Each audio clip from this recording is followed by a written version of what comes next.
Ngayong araw, maglilinis nga pala ako ng motor. Motor ko na si Venom. Napakaganda ng kalangitan. Parang kasing ganda mo. Tarat! Naisipan kong maglinis ngayong araw para makapagparehistro. Dahil naisip ko, hindi pa nga pala narirehistro si Venom. Bababa na rin ako para makapag-asikaso na. At kinuha ko na rin yung tsinelas. Bubuksan ko na nga rin pala yung gate. At kukunin ko na rin yung mga kakailanganin ko para sa paglilinis natin ng motor. Kinuha ko na nga pala yung maliit na planggana dito para sa lagayan ng tubig at sabon.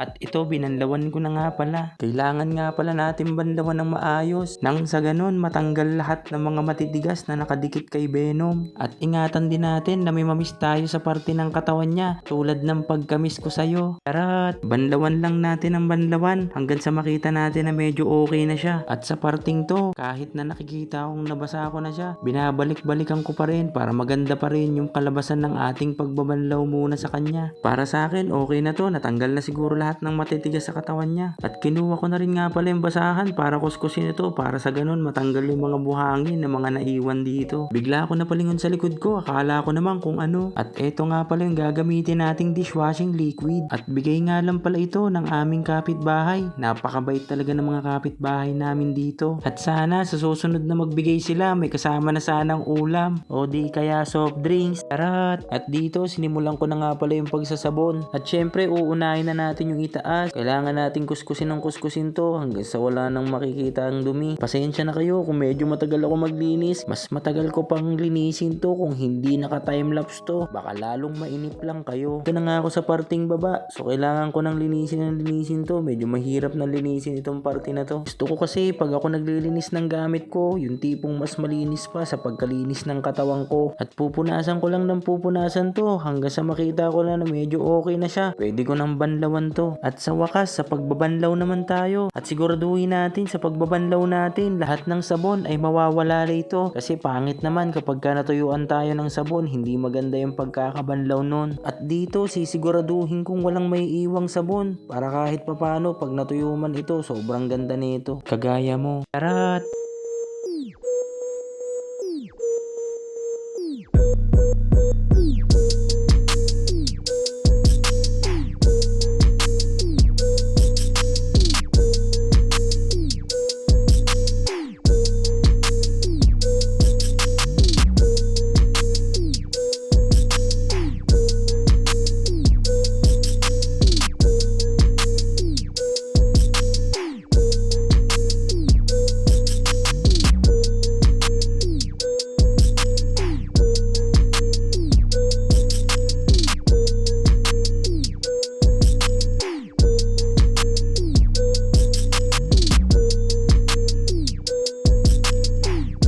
Salamat sa panonood. Hanggang dito na lang. Paalam!